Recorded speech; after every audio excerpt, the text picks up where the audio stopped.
Lecture de la lettre de saint Paul apôtre aux Romains.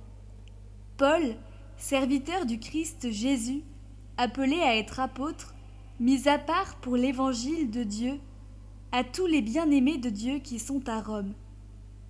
Cet évangile que Dieu avait promis d'avance par ses prophètes dans les saintes Écritures concerne son Fils qui, selon la chair, est né de la descendance de David et, selon l'esprit de sainteté, a été établi dans sa puissance de Fils de Dieu par sa résurrection d'entre les morts, lui, Jésus-Christ notre Seigneur. Pour que son nom soit reconnu, nous avons reçu par lui grâce et mission d'apôtres, afin d'amener à l'obéissance de la foi toutes les nations païennes dont vous faites partie, vous aussi que Jésus-Christ a appelés. À vous qui êtes appelés à être saints, la grâce et la paix de la part de Dieu notre Père et du Seigneur Jésus-Christ.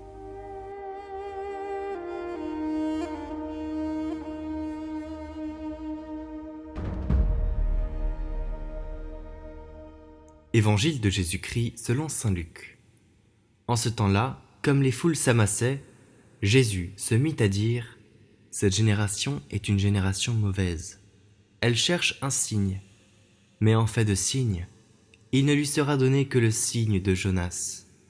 Car Jonas a été un signe pour les habitants de Ninive.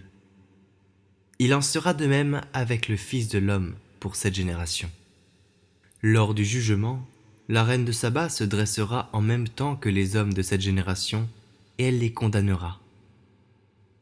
En effet, elle est venue des extrémités de la terre pour écouter la sagesse de Salomon. Et il y a ici bien plus que Salomon. Lors du jugement, les habitants de Ninive se lèveront en même temps que cette génération, et ils la condamneront. En effet, ils se sont convertis, en réponse à la proclamation faite par Jonas. Et il y a ici bien plus que Jonas.